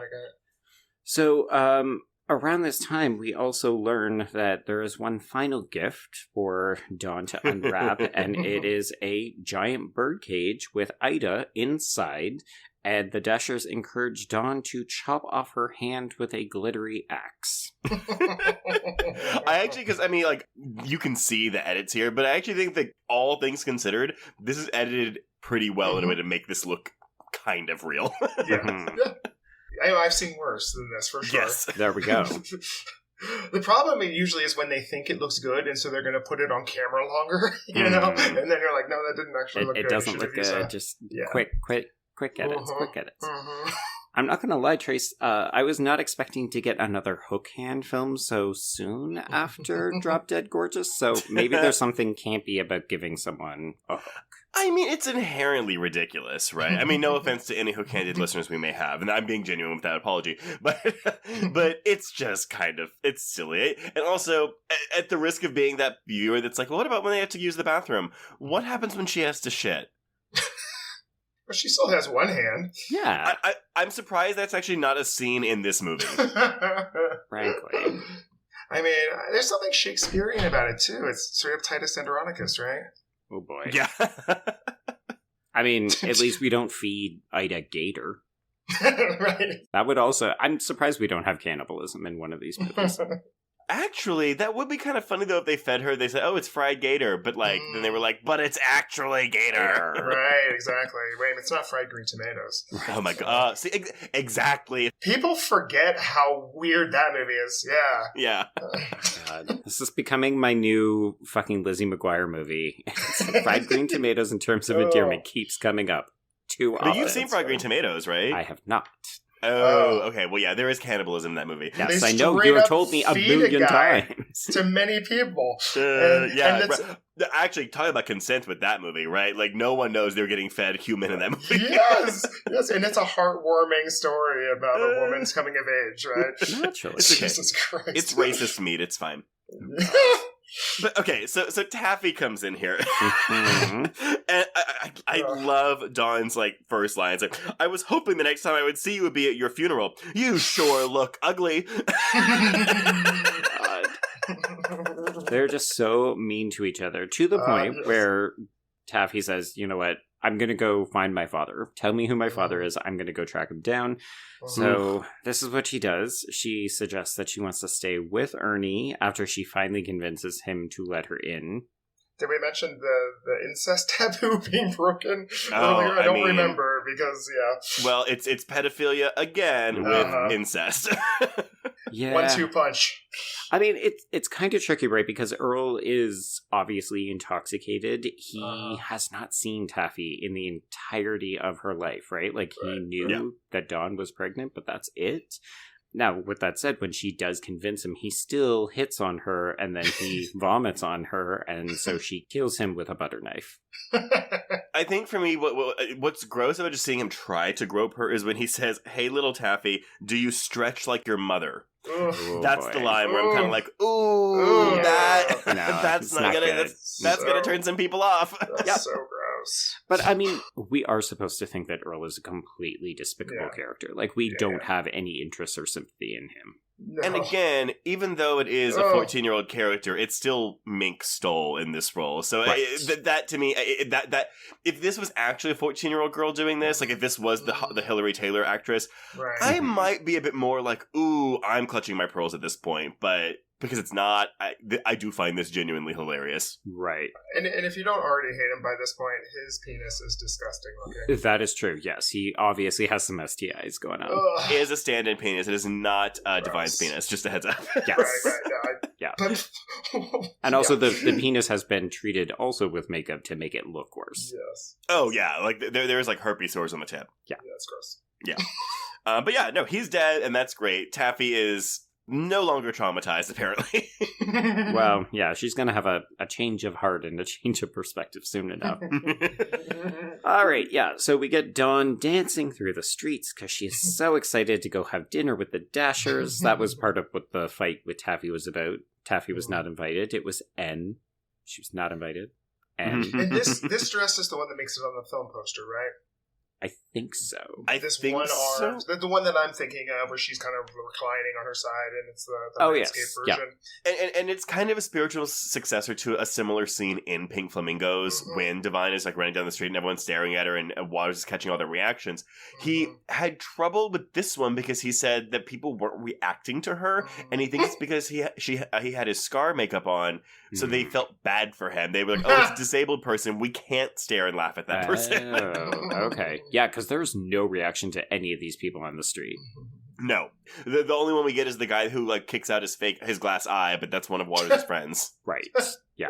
Which you can tell because that's kind of like an insert shot. It doesn't look organic, so. Yeah. Any thoughts on what the fuck the Dashes are serving for dinner? I clocked this as mini eyelash brushes. They're little mascara brushes. Okay. I don't even have a comment on it. It's just, I'm watching it like, okay, is she really going to swallow this? Because again, we all know in Pink Flamingos, Divine actually ate dog shit. So what's a mascara brush, right? Right. She's going to fear factor this. Exactly. But I think it cuts. I don't think she actually swallows it. But also, I feel like that would fuck up your intestines. 100%. It'd be like eating pins or something. Yeah. But it's still funny. They're serving, tools of beauty to consume. I mean, it explains why they don't eat spaghetti, because they eat shit like this. I don't eat any form of noodles. What do I look, Italian? Oh my god. And of course, we can't do the Baltimore accents, but that just accentuates everything. All right, so Dawn returns home. She's got a brand new haircut. Taffy makes fun of it. I think she looks fierce, but okay. And this is when Taffy announces that she plans to join the Hare Krishnas. Oh boy. Which, I mean, because I honestly didn't know much about this movement, so I had to kind of look some of it up. But yeah, it was also kind of, I think we're about 6 years into its existence at this time. Okay, so still topical. Still topical, but is it cultural appropriation for a white woman to be joining this movement? No, because I think they actively recruited a bunch of dumb white kids. Gotcha. Oh, well, then, that might be the thing, right? So she's stupid for doing this. Yeah. I mean, it was the butt of the joke in Airplane, right? Yes, that's my cultural reference to it. Yeah. Yes. Okay, there you go. You know what? If Airplane does it, then it must be fine. Right. Because Not I all the speak time. jive, so. Oh my God. Chump don't want no help. Chump don't get no help. Oh my god, my favorite movie. Definitely up there for me. Okay, so we are up to Dawn's big night. She talks about it like it's going to be an ongoing thing, but the sign outside very clearly says a one-night-only show at the Superstar nightclub. So Taffy has changed into her Hare Krishna outfit. So she's got the orange robe, she's got a nose ring, she releases Ida from the birdcage, tells her to go to the police, and then she goes to the venue where she confronts Dawn in the dressing room, and Dawn, in a moment of fury, ecstasy, exasperation, strangles her daughter in front of literally every other character in this movie.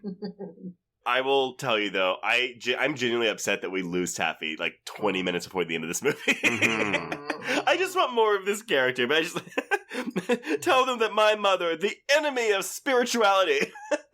I hate that they let most of her death take place off camera. She Yes. drops below the frame, and I'm Right? like, Mink Stole probably acted the fuck out of this. Yeah.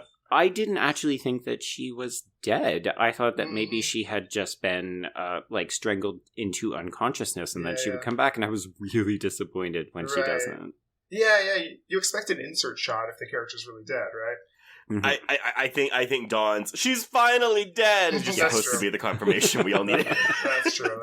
We don't have coverage, but we have dialogue that will cue the audience. She's finally dead. I do also, okay, so I mentioned earlier that Mink Stole was sort of the most accomplished professional on the set in terms of performers. And if you watch the film closely, you can see that she completely changes her body language from the point before she joins the Hare Krishnas and after. So she's like very slouchy and kind of meek, and she's actually far more confident and like ramrod erect when she joins the Hare Krishnas. And it's just like a really interesting choice, because if you look at the reviews for the film, critics only talk about Divine's performance, or they say like, oh, it's just a lot of people shouting. And if you look, the other actors are actually taking a lot of pride, and they're being very calculated in their performances, but it gets overshadowed because it's so big. Yeah. Sorry, that was a long diatribe. So, No, thank you for being I with agree. me. It's good. I mean, I don't know how anyone would compete with Divine when she's in the scene. You know? Right? It's just, yeah. she's magnetic. It's, Yeah. your eyes just naturally go there. Okay, so Taffy is dead, which means it's performance time. So Dawn comes out. She's in this white sequin jumpsuit. I think this actually might be my favorite outfit. Okay. With, I do with love her, this one. With her mohawk hair Yes. and these Yeah. like fringe bell bottoms, she looks like a drag Clydesdale. Uh-huh. Well, actually, too, with the Mohawk, someone had written that the Waters almost predated punk with this movie. God, it's pretty early for the movement, yeah. For sure. Mhm. So part of the routine is bouncing on a trampoline, and of course, Divine had to actually go and take lessons to be able to pull this off. Yeah. She also rips up a telephone directory, plays in a cot of mackerel, and basically fakes masturbation a bunch. Yeah, she puts it in her mouth. And so, while, again, this is not what I would call a horror film, there are some places that will put this as horror as one of the genres that this film applies to. And going back to my article from Ed Halter, he starts with a quote from Waters, and Waters says, "All my humor is based on nervous reactions to anxiety-provoking situations, so I wanted the ideals, rather than the action of female trouble, to be horrifying." And so Halter continues, "This is not to say that horrifying actions aren't performed throughout the film. Ida throws acid on Dawn's face, melting it into a hideous mess. In retaliation, the Dashers capture Ida and imprison her in a giant birdcage, and Dawn later chops off Ida's hand with an axe, replacing it with a piratical hook. The climax of such visual perversity occurs in Dawn's cabaret act, which begins with her claiming to have blown serial killer Richard Speck, among other atrocities, continues with her masturbating in a playpen using a raw fish, and ends with her firing a gun into the crowd after asking who wants to die for art. Waters has traced his penchant for cheap gore and movie monster violence to his admiration for horror pioneer Herschel Gordon Lewis, maker of early splatter films like 1963's Blood Feast and 1965's Color Me Blood Red. As in Lewis's work, female trouble's grand guignol moments transcend the low-rent nature of their production." Mm-hmm. So yeah, I think it's interesting that that some people would classify this, or at least apply a horror label to this, only because, well, again, I don't think there's anything that's in the film that's trying to scare or horrify per se, as Waters says. His ideals more so than the actions are horrifying. Right. But that you can see his influences from those kind of low-rent, low-budget splatter movies from the 60s. Again, before we even had a true, like, slasher creation in the 70s. Right. You know, there's a book by William Paul called Laughing Screaming, and it is about the connection between comedy and horror. Yep. Both genres force involuntary reactions from you. Both sort of stimulate your bodies. And there's a strain of comedy where, especially shock comedy, is really similar to shock horror, right? Yeah. It's the sort of jolt and then often laughter from release. Mm-hmm. And so they work on, and both of them too are dependent on defying your expectation as an audience member. Yes. Yeah. Well, it's interesting too, though, because I guess when I'm thinking about the reactions that horror and comedy put on us, horror to me is more of a visual. Like I'm looking at something gross. I'm looking at something that is horrifying to me, more so than what the characters are saying. Whereas comedy can be both. Obviously, you know, that's why you have something like Jackass, which is more like, oh, I'm seeing something that's making me laugh. Sure. Mm-hmm. But I do think that the dialogue is more of a thing. Yeah, but you know, in horror, there are different types of horror, right? Like dread is very different than shock. Yeah, right. Is very different than, you know, well, suspense. But they cultivate different things. And you're right. Like a lot of times, we will distinguish in the genre between horror and terror. Mm-hmm. That horror is about the scene, right? It is in the pendulum. It is the pendulum coming to you. Right. Whereas terror is what forces you to imagine something, and that's often the engine of suspense. So I think, too, there's different types of laughter, right? The laughter that you get from wordplay is different than uncomfortable laughter. It's different than a kind of guffaw where you lose control of your body. Yeah. Yeah. I would definitely build on that by thinking about, like, awkward humor, like comedy that is so awkward that you feel like you want to shrivel up and die inside. And there are moments that are really evocative of that in horror, too, right? Where people get trapped in situations with, like, killers who... they haven't really revealed themselves yet, and yet you know that something terrible is happening. You're just like, oh, fuck, I want you to get out of here. And so much of this, too, depends on audience, right? And your sort of investment. So, for instance, one of the kernels of my book on The Revolting Child is my reaction to scenes in The Exorcist. So when she vomits on the priest, I know that the film wants me to be disgusted, right? But I think it's hilarious. And that was part of, like, the investigation. Like, why am I doing an oppositional reading of this film? What is it about my spectatorship and my social identity that causes me to have an oppositional, reaction to this film? And, I kind of settled on it. I think it's my queerness, right? And given that this film is about this sort of evil child, particularly an evil child who is normal, then puberty hits and they turn into a monster, and we need to call upon the church to straighten them out. It just feels like queer reparative therapy. And so part of my pleasure, part of me laughing when she vomits on the priest is my own sort of distaste for the Catholic Church and my own and feelings of pleasure at that anarchy. And I see that in Female Trouble too, right? You derive a lot of pleasure from her anarchical stance.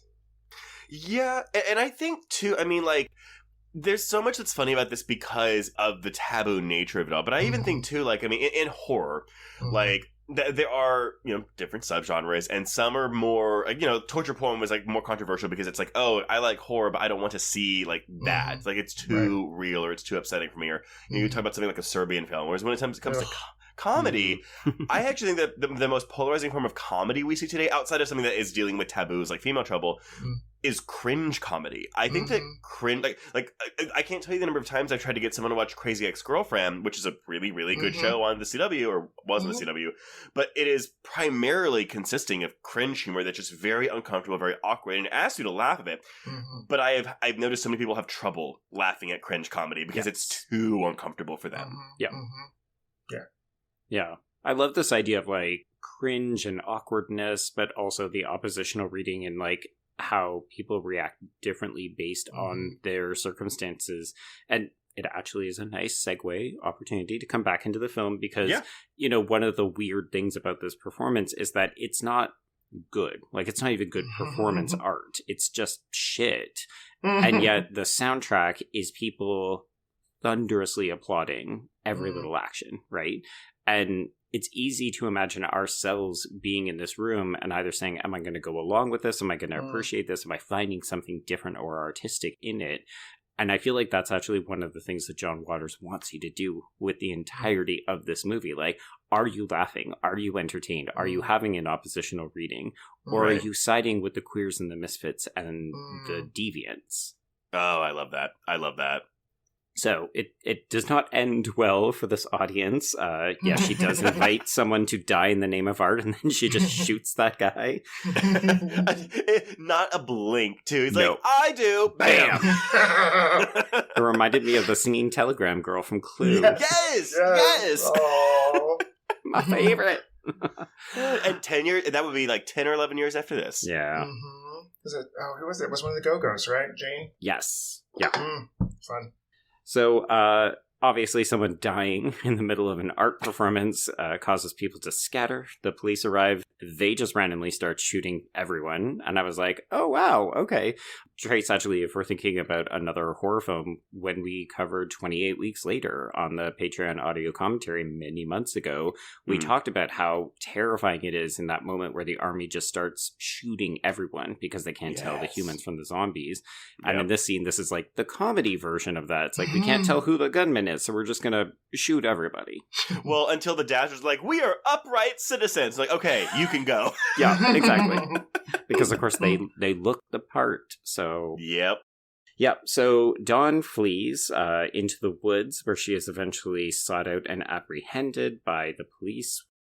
And then she is put on trial. So we move into the final stages of this film in a way that I think anticipates Serial Mom as well, where it's very much about the court case. And so we see various characters get up on the witness stand. The Dashers lie about what she was doing and who was responsible for things. And Dawn just becomes increasingly more irate, but also when she gets the opportunity to clear her own name, she basically goes and does another performance piece where she talks about how gorgeous she is. It's wild. And the courtroom scenes are something that Waters puts in a lot of his films. It's not just these two. I believe there's a couple more, but he admits that he just has on top of his fascination with the Mansons, he has a fascination just with trials because he thinks they're amazing theater. Yes. And he actually believes that if he wouldn't have gone into filmmaking, he would have been a defense attorney. Oh my god. But for the worst kind of people, like he would have been like, oh yeah, like I wanted to defend OJ, I wanted to defend like Charles Manson, like he wanted to do that because again to him that is entertaining theater. Oh boy. Probably better that he stuck with making movies then. Yeah. So, shocking no one, Dawn is found guilty, so we move into the final little bit of this film, which is basically a women in prison movie. So, Dawn is up to her execution day, and she has a girlfriend now. She's kind of a star. All the other inmates really like her, and they value and respect her opinions, so it's almost a shame when she's taken to the electric chair. Because she's a lesbian with Ernestine, and bumping pussies is a violation of jail rules. It's interesting the film chooses to have her without a wig in the scene because it's hard to not see Divine as a man in the scene. Yeah. Do you think that undercuts the fact that she has a girlfriend then? Yeah, it does. It doesn't feel as queer. Well, but okay, maybe, because admittedly I haven't seen many or maybe any women in prison movies, but is there normally kind of like a bald butch lesbian in a women in prison movie? Definitely a butch lesbian, but we're not bald. Not a bald one. I mean, it's weird because you can see the hair, receding hairline. It's just hard not to think of her as a man. Yeah. I don't know. I wonder what the thought process behind that was then. I only wonder if it's because we have to get to the electrocution scene, which involves putting the helmet over the head, so they would have shaved her. But also, it seemed, I guess, there's not that much funny about shaving someone's head before you electrocute them.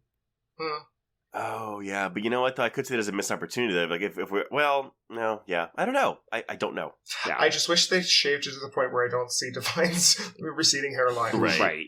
Yeah. Like, this is a moment where the artifice of the film intersects with real-world knowledge. Mm-hmm. Well, and I will say that this is the portion of the film that I find the least interesting. Oh, yeah. I agree. Mm-hmm. I like the courtroom scene fine. I mean, I like all the witnesses, and I think, that's pretty funny. But, yeah, this ending does drag a bit for me, which is the only reason why I don't, have this as a perfect score because I think the prison stuff is a bit weaker than everything else.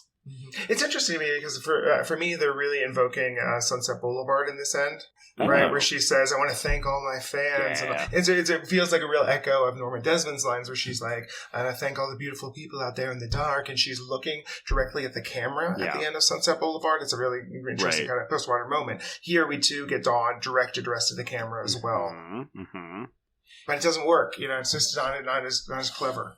It's too static. I mean, honestly, the cleverest part of this ending to me is actually the freeze frames. Yeah. The freeze frame. Well, because it's ugly, right? Like, we're back to making ugly beautiful. And I think it's funny, it's sad, it's a little bit tragic, and you're just like, what the fuck have I just watched? Yeah, and it's just frozen on this through the whole crawl of the credits. Mm-hmm. She looks like Uncle Fester. A little bit. This last scene. Like I want a light bulb in her mouth. but nevertheless, I mean, I like this as a conclusion to Dawn's arc. Like, it seems fitting, it works. I just, in terms of all the other things going on in the movie, though, I think this is less successful, at least getting across whatever point it's trying to make. But maybe that's also just because I'm not, in 1974 with whatever this is trying to comment on. Mm-hmm. Well, I think it's also just less fun and sensational. Like, it's a little bit grim. I feel like we knew the film was building to a bad end for Dawn, but I had hoped that she would go out in more of like a blaze of glory, and here it feels almost subdued for who she was. Yeah. Yeah. But that's female trouble. It's female trouble. So it's a lot of trouble. Oh my god, so much trouble. Well, okay, so Andy, why don't you kick us off as the guest of honor? What are your final thoughts on female trouble? I really enjoy it. I think it has an anarchic spirit that maybe gets lost when John Waters enters into his more studio era. And the appeal of it is it's anarchy and seeing this sort of divine, this sort of queer force tearing down Christmas trees and destroying heteronormativity. She's like a Godzilla on heteronormativity. So true. Yeah, I really, really like this. I will go on record and just say, my favorite is Desperate Living of this early set, which might be controversial because it is the only Divine-less John Waters movie of this early set. But I think it's better from beginning to end. But this movie is just, it's a hoot and a holler. And I'm glad we got to cover it for this and just, really dive into, a John Waters film. Because I think whenever we do eventually do Serial Mom Joe, it's going to be a really fun comparison to see. Oh, for sure. To see unrestricted waters to restricted waters. Yeah, I'll come back for that if you guys want. There you go. Have some continuity. Yeah. But no, I think this is a fantastic film. I absolutely love it. And I can't wait to show it to more people. There we go. Yeah, I similarly find this very delightful, even as a first-time watch, not really knowing what to expect and just being constantly shocked. It's a good time, but instead of trying to provide anything more succinct than that, I'm going to give it over to Amelia Abraham from Vice, who wrote a piece called Female Trouble Was the Film That Taught Me I Didn't Need to Have an Ordinary Life. And in this piece, Amelia says, "That's just the thing about Female Trouble. Its unique brand of trashy camp is, as with all camp, in the eye of the beholder. If you watch a drag queen come acid burn victim strangling her own daughter and smile, you're depraved enough to be welcomed into the John Waters following. If you're offended by his aesthetic or moral sensibilities, well, his job is done. The boundaries of taste have been pushed." That's really good. I don't think there's anything we could say that's going to be better than that. So I will close this out then. Before we announce what we're covering next week, Andrew, where can people find you on social media? Sure. So I have a Twitter, Andrew Scahill, Scahill. That's my last name. And then I have a website where I put a lot of my scholarship and things I'm working on, and that is adscahill.com. AD Scahill. If you want to get in touch with us, you can reach us on Twitter and Instagram at HorrorQueers, or shoot us an email at horrorqueers@gmail.com. Find us on Letterboxd to keep track of all the films we have covered. Go to our YouTube channel with interviews and monthly hangouts. And finally, if you want to chat with other listeners, join our Facebook Horror Queers group. If you have a moment, please rate and review us on your podcatcher of choice. And if you want even more content, please support the show by becoming a patron at patreon.com/horrorqueers. We are halfway through July, so subscribe today and you'll get all this and more. Episodes on horror movie to TV flip-floppers. Thank you for that moniker, Joe. An audio commentary on the Buffy the Vampire Slayer movie to celebrate its 30th anniversary. And before we close out the month with an episode on Jordan Peele's Nope, we also have episodes on Joe Cornish's Attack the Block and M. Night Shyamalan's Signs to tie in what is, again, hopefully an alien theme in Nope. We'll find out soon. Attack the Block is one of my favorite movies. That's amazing. So good. So good. But, Joe, what are we checking out next week? Okay, so we're moving into week 4 of our summer of camp, and we're actually going to kind of stick in the same wheelhouse. Obviously very campy, but we've name-dropped Andy Warhol, and he has his fingerprints all over this movie. So we're going to stick in the 70s. We're going to watch Flesh for Frankenstein. Ooh, boy.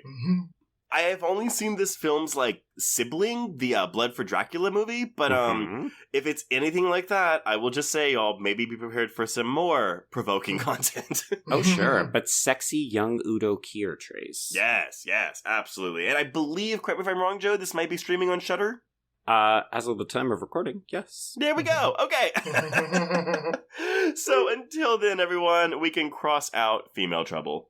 Indeed, and cross out horror queers.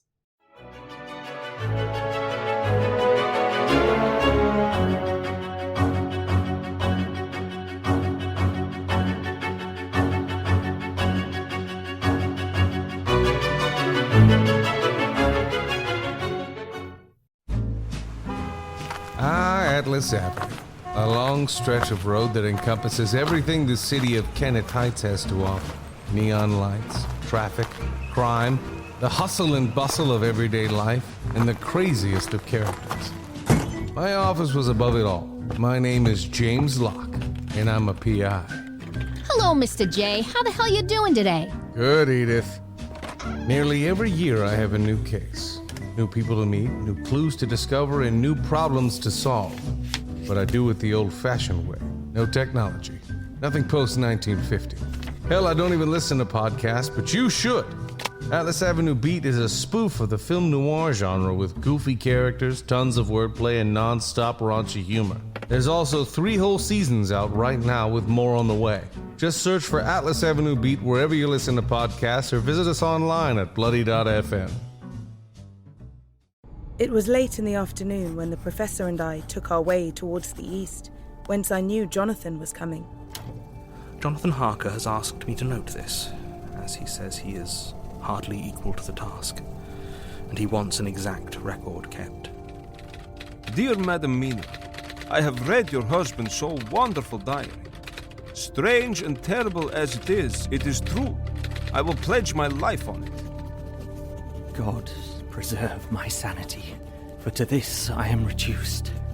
Safety and the assurance of safety are things of the past. I am in hopes that I shall see more of you at Castle Dracula.